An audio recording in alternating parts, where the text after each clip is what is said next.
Hello बच्चों। तो तुम लोगों को आज मैं यहाँ पे बताने जा रहा हूँ 11th क्लास का जो हमारा चैप्टर है हीट ट्रांसफ़र। और उसमें एक टॉपिक आता है हमारा विंड डिस्प्लेसमेंट लो, और इसके बारे में हम डिस्कस करेंगे। तो मैं तुम्हें बताऊंगा कि बेसिकली ये विंड डिस्प्लेसमेंट लो क्या बोलता है और कहाँ पे इसकी एप्लीकेशंस क्या क्या होती है। तो अगर हम आपने तुम लोगों ने बहुत ही जनरल एक एग्जांपल देखा होगा यार। जैसे कि तुम अपने गांव में जाते होंगे कभी, या तुमने कभी सर्दियों के टाइम पे देखा होगा। मतलब तुम क्या करते हो जब भी किसी लकड़ी को जलाते हो तो उसका क्या कलर क्या होता है, धीरे धीरे चेंज होना स्टार्ट हो जाता है। पहले तो वो रेड कलर की होती है ना। फिर और भी उसका अगर तुम टेम्परेचर राइज करते हो तो उसका कलर जो है वो रेड से ब्लू की तरफ शिफ्ट होने लग जाता है। तो इसी तरह से अगर हम यहाँ पे एक आयरन रोड कंसिडर कर लेते हैं, ये एक आयरन रोड है, और इसे अगर हम टेम्परेचर बढ़ाते जा रहे हैं, इसका टेम्परेचर बढ़ाए जा रहे हैं किसी फर्नेस के थ्रू, या हम बोल सकते हैं इसे हीटअप किए जा रहे हैं। तो जैसे हम इसे हीटअप करना स्टार्ट करेंगे तो सबसे पहले तो इसका कलर रेड रहेगा, रेड कलर की हमें दिखेगी। इसका पहले जो भी कलर था, ब्लैक कलर था या जैसा भी था, बट ये रेड कलर की स्टार्ट होने लग जाएगी जैसे ही आयरन रोड को हम हीटअप करना शुरू करेंगे या फिर इसका टेम्परेचर हम राइज करना शुरू करेंगे। अगर उसके बाद भी मैं इसका टेम्परेचर राइज करूंगा तो यहाँ पे इसका कलर चेंज होकर के ये ब्लू हो जाएगा। और फर्दर अगर मैं इसे और भी गर्म करता हूँ या मैं इसका किसी न किसी तरीके से टेम्परेचर राइज करता हूँ, इसे और भी ज़्यादा मैं हीट एनर्जी सप्लाई करता हूँ, तो फाइनली ये जो है वो हमारी वाइट कलर की हो जाएगी। मतलब इसका कलर चेंज होकर के, तो तुम लोग देख सकते हो पहले इसका कलर रेड से ब्लू हुआ और फिर ब्लू से शिफ्ट होकर के ये वाइट की तरफ चला गया। ठीक है। तो इसका रीज़न क्या है, बेसिकली जैसे जैसे मैं यहाँ पे एनर्जी से दूंगा तो वहाँ से इसका जो कलर चेंज होना स्टार्ट हो जाएगा। अब ये कलर चेंज होने का कंसेप्ट ये है कि कोई भी जब बॉडी हीटअप होती है तो किसी टेम्परेचर पे वो रेडिएशन इमिट करती है। ये जो बॉडी है वो रेडिएशन को इमिट करेगी, और रेडिएशन जो इमिट होगा वो सभी वेवलेंथ का ये रेडिएशन इमिट करेगी। मतलब ये लेमडा 1 वेवलेंथ का रेडिएशन भी इमिट करेगी, लेमडा 2 रेडिएशन का भी इमिट करेगी, लेमडा 3 वेवलेंथ का रेडिएशन भी इमिट करेगी। और सभी वेवलेंथ का अलग अलग रेडिएशन, अलग अलग इंटेंसिटी होगा। जैसे कि अगर इसका 1 के करस्पॉन्डिंग इंटेंसिटी R1 है, 2 के करस्पॉन्डिंग इंटेंसिटी R2 है, 3 का करस्पॉन्डिंग इंटेंसिटी R3 है, तो अलग अलग वेवलेंथ का इंटेंसिटी अलग अलग होगा। तो विंड डिस्प्लेसमेंट बोलता है कि किसी बॉडी को अगर तुम हीटअप करते हो तो वो सभी वेवलेंथ का रेडिएशन इमिट करेगी। और यहाँ पे जो होगा वेवलेंथ का मल्टीप्लिकेशन की अगर हम बात करें, मतलब ये जो प्रोडक्ट होगा wavelength corresponding to maximum radiation, क्योंकि डिफरेंट डिफरेंट रेडिएशन है, तो इन रेडिएशंस में एक रेडिएशन ऐसा होगा जिसकी इंटेंसिटी मैक्सिमम होगी, और उस रेडिएशन की मैक्सिमम इंटेंसिटी के करस्पॉन्डिंग जो लेमडा होगा वो हमारा वेवलेंथ होगा। तो उस वेवलेंथ का multiplication, product of wavelength corresponding to maximum intensity and temperature of body. तो वेन डिस्प्लेसमेंट का जो स्टेटमेंट है वो यही बोलता है कि ये जो प्रोडक्ट होगा वेवलेंथ का मैक्सिमम इंटेंसिटी के करस्पॉन्डिंग और बॉडी का टेम्परेचर का, ये कांस्टेंट रहेगा और इसका वैल्यू बी होगा। और यहाँ पे ये जो बी है ये वेंस कांस्टेंट है, इसका वैल्यू होता है 2.83 इंटू 10⁻³ अब ये कांस्टेंट तो है लेकिन इसका यूनिट भी होगा, क्योंकि लेमडा एम तो यहाँ पे वेवलेंथ है, तो वेवलेंथ का तो हो जाएगा मीटर, और टेम्परेचर का हो जाएगा केल्विन, क्योंकि टेम्परेचर यहाँ पे केल्विन में रखते हैं तो ये हो जाएगा मीटर केल्विन।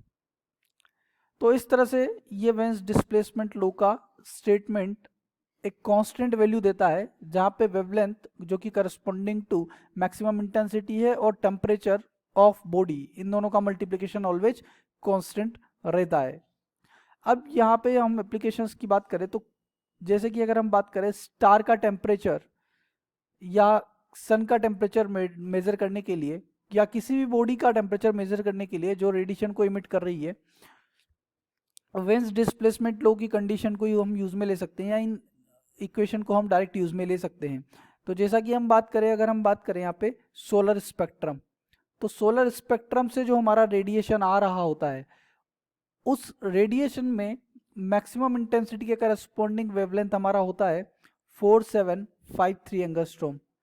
तो इससे हम सन का टेम्परेचर मेजर कर सकते हैं, और सन का टेम्परेचर हो जाएगा बी बाय लेमडा एम, और वैल्यू पुट करेंगे 2.89 इंटू 10⁻³ डिवाइडेड बाय 4753। बी का वैल्यू तो कांस्टेंट था, लेमडा एम का वैल्यू कांस्टेंट है, और ये हमारा एंगस्ट्रोम में होगा, तो एंगस्ट्रोम में होगा तो इसे हम मीटर में कन्वर्ट करेंगे तो ये 10⁻10 हो जाएगा।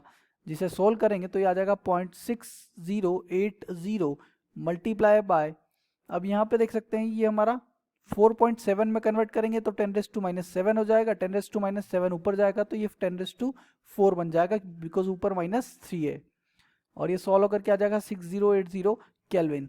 तो सन का टेम्परेचर जो अप्रोक्सीमेटली हम कैलकुलेट कर सकते हैं वेन्स डिस्प्लेसमेंट लो को यूज में लेते हुए, मतलब ये इतना सन का हमारा टेम्परेचर होगा जो कि हमने सोलर स्पेक्ट्रम के थ्रू जो रेडिएशन आ रहा था उसको यूज में लेते हुए हमने कैलकुलेट किया। तो किसी भी स्टार या बॉडी का हम टेम्परेचर उससे जो रेडिएशन आ रहे हैं उनको यूज में लेते हुए हम कैलकुलेट कर सकते हैं। पहला एप्लीकेशन तो ये होता है। दूसरा हमारा जो क्वेश्चन होता है, अब इन पे बेस्ड अगर हम क्वेश्चंस की बात करें कि क्वेश्चंस किस तरह से आते हैं, जैसे कि हमसे बोला जाता है कि एक हमारा ब्लैक एंड प्लेटिनम है, एक प्लेटिनम हमारा मटेरियल है, ब्लैक एंड प्लेटिनम है, वो ग्रेजुअली अगर हम उसे हीट करना स्टार्ट करते हैं तो इस इनिशियली तो वो डल रेड होता है और फिर ब्लू होकर के फाइनली वाइट हो जाता है। तो ऐसा क्यों होता है हमसे पूछा गया है। तो सिंपली यहाँ पे देख सकते हैं ये प्लेटिनम हमारा मटेरियल है, इसका टेम्परेचर हम राइज करेंगे तो उसके करस्पॉन्डिंग इनिशियली ये कम रेडिएशन जैसे ही हमने इसको हीटअप करना शुरू किया तो ये रेडिएशन इमिट करेगा लेकिन कम इंटेंसिटी का। कम इंटेंसिटी के करस्पॉन्डिंग जो वेवलेंथ होगा वो वेवलेंथ हमारा ज़्यादा होगा। मतलब बेसिकली क्या होता है, हम यहाँ पे देख सकते हैं वी वेबग्योर होता है हमारा रिलेशन VIBGY/OR, और इस केस में हमारा वेवलेंथ जो है R की तरफ जाने पे इंक्रीज होता है और R से इधर आने पर हमारा वेवलेंथ डिक्रीज होता है। तो यहाँ पे हम देख सकते हैं जैसे ही हमारा बॉडी का टेम्परेचर इंक्रीज होता है तो वो ज़्यादा इंटेंसिटी का रेडिएशन इमिट करना शुरू करता है, ज़्यादा इंटेंसिटी का रेडिएशन इमिट करना शुरू करेगा। मतलब जो करेस्पॉन्डिंग वेवलेंथ होगा रेडिएशन के उसका वेवलेंथ कम होना स्टार्ट हो जाएगा, मतलब वो रेड कलर से शिफ्ट होना शुरू हो जाएगा ब्लू कलर की तरफ, क्योंकि एनर्जी हमारा इन्वर्सली प्रोपोर्शनल होता है वेवलेंथ के। तो यहाँ पे हम देख सकते हैं इनिशियली तो ये रेड कलर का शो होगा प्लेटिनम, और उसके बाद अगर फर्दर उसे ग्रेजुअली हम हीटअप करना स्टार्ट करेंगे तो रेड से वो हमारा ब्लू की तरफ शिफ्ट होगा एंड एक पर्टिकुलर टेम्परेचर तक जहाँ तक हम इसे हीट करते जाएंगे। तो क्योंकि हमें बोला गया है वेन्स डिस्प्लेसमेंट लॉ में कि बॉडी जो है वो डिफरेंट डिफरेंट वेवलेंथ का रेडिएशन इमिट करती है, तो एक पर्टिकुलर टेम्परेचर पे ये 7 कलर का रेडिएशन इमिट करना स्टार्ट कर देगी, और जब 7 कलर का रेडिएशन इमिट करना स्टार्ट करेगी तो उस कलर में इसका कलर जो है वो वाइट कलर हो जाएगा। तो इस तरह से ये एक फर्स्ट टाइप का जो क्वेश्चन होता है वेन्स डिस्प्लेसमेंट लॉ से जो आता है क्वेश्चन, वो हम इस एप्लीकेशन के थ्रू कर सकते हैं।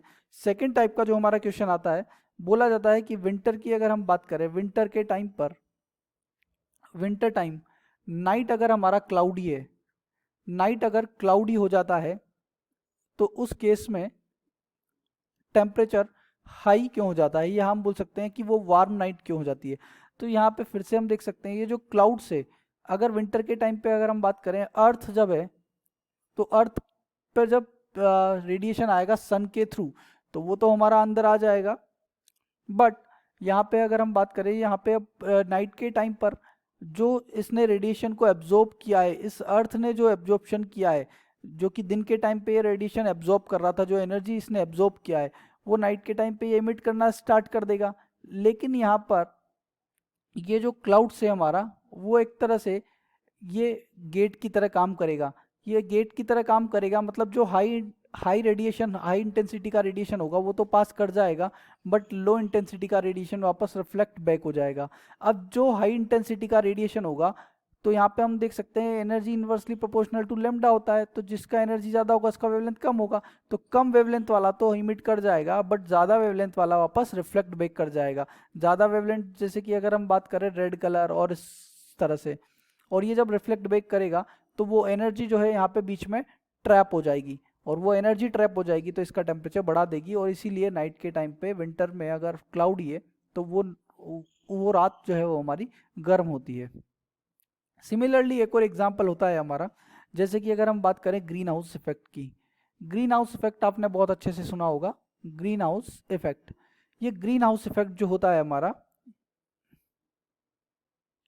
तो वहाँ पे जो हमारे वो ग्लास के जो हाउसेस बने होते हैं वो हमारा वन वे गेट की तरह काम करते हैं। वन वे गेट का मतलब ये होता है कि यहाँ से हमारा रेडिएशन तो एंटर कर जाता है बट रेडिएशन इमिट नहीं कर पाता है। तो ऐसा नहीं बोलते हैं कि जितना भी रेडिएशन आता है उसमें से कोई भी पार्ट रेडिएशन का इमिट नहीं कर पाता है। बेसिकली अगर हम बात करें यहाँ पे डेप्थ में जा करके, तो ऑल जितने भी रेडिएशन आ रहे हैं high intensity and low intensity के, वो तो एंटर कर गए, बट जब इमिट करने की बात आती है तो ये वन वे गेट की तरह इस तरह से काम करता है कि हाई इंटेंसिटी का रेडिएशन तो इमिट कर जाएगा, जिसे हम R1 कंसिडर कर लेते हैं, और R2 वापस रिफ्लेक्ट बैक हो जाएगा जो कि लो इंटेंसिटी का है। हमने यहाँ पे कंसिडर किया R1 is greater than R2, तो यहाँ पे R1 के करस्पॉन्डिंग एक वेवलेंथ होगा λ1, और उसका लेमडा जो है वो कम होगा, क्योंकि एनर्जी इन्वर्सली प्रोपोर्शनल होता है हमारा लेमडा के, जैसा कि हमने पहले भी देख चुके हैं। और यहाँ पे ज़्यादा जो वेवलेंथ है हमारा वो वापस रिफ्लेक्ट बैक कर देगा। तो ये एनर्जी जो है वो इन हाउसेज में क्या हो जाती है, ग्लासेस के हाउस में ट्रैप हो जाती है, और इसी इफेक्ट को हम बोलते हैं green house effect. I hope आप लोगों को समझ में आ गया होगा। तो जितने भी मैं यहाँ पे कंसेप्ट डिस्कस कर सकता था और एग्जांपल ले सकता था, मैंने वो सारे एग्जांपल यहाँ पे ले लिए विंड डिस्प्लेसमेंट लो को लेकर के। इसके बाद का जो कंसेप्ट आता है वो प्लैंक्स रेडिएशन लो आता है, जो हम नेक्स्ट क्लास में डिस्कस करेंगे। आई होप आप लोगों को समझ में आ गया होगा। Thank you.